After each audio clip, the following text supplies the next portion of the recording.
Okay, so we're going to be making this render here over JBL speaker, and we're going to do the modeling and the materials for the eyes. The tutorial is going to mostly focus on the eyes because that's the hardest thing to do here, making it look like actual eyes with that detail inside. And it's basically using a basic principal shader with transmission set to 1 and maybe some roughness with a noise texture. But the main part that gives it that internal detail is the principal volume that is inserted in the volume input of the output shader, and you can use a noise texture to have the foggy detail inside specific areas of the eyes. And if you mix in a color ramp, you can adjust the contrast. You can connect it to the density, but I find setting it into the emission usually makes it show up more than putting it directly into the density. I'm adding a multiply node because when you add a color ramp, it sets the maximum value to 1, which might not be enough for the emission strength.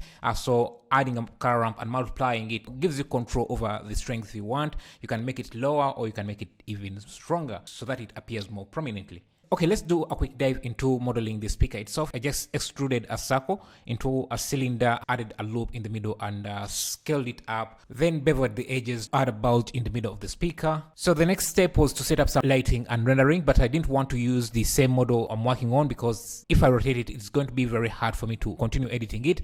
So I moved it into a collection called speaker and instanced that as an instance and move the camera to look at that instance. That way I can keep modeling the actual speaker in a different area while the camera looks at the instance getting update in real time.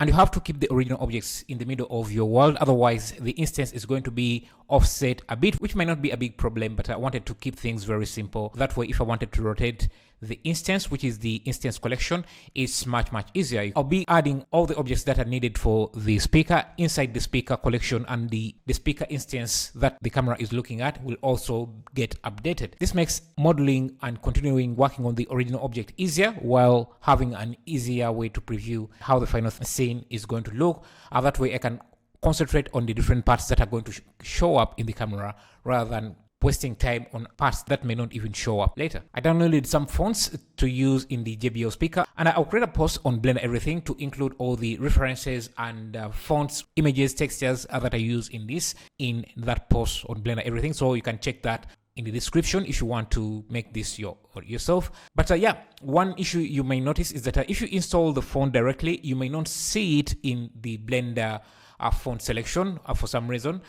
What I usually do is just save the font onto my desktop or in my project folder, extract the font and navigate to that folder directly. The next step is to wrap these letters onto the speaker like the logo. To do that, I'm going to use the shrink wrap modifier, but it works best with good topology. So I'm going to edit this a bit so that I get the topology that I need to make this wrap correctly onto the speaker. There are several ways to do this. You can use the remesh tool, but that gives you some junky edges that don't really match the shape of the original mesh. Or there is a trick of knife projecting the logo onto a grid, and that will give you the best topology, I think. But I kind of forgot how you do that, so I just went on and just remeshed the whole thing manually by just cutting and filling in different areas. I first extruded the letters to give them thickness, but I realized that I might want to change the topology later. Having an extruded mesh like this is just going to give me more work, so I instead switched to using the solidify modifier to give me that thickness, so that when I want to edit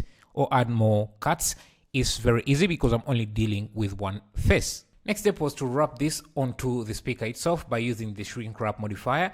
I like using the projection wrap method because it usually gives you more control, and you can also change the offset to push it a little bit farther away from the speaker. And this is the part that I was talking about. Sometimes you have to go back and change the topology so that it wraps around the mesh more easily, and that's why I decided to use the solidify modifier, because I only have to deal with one side of the text, and everything else will be updated correctly.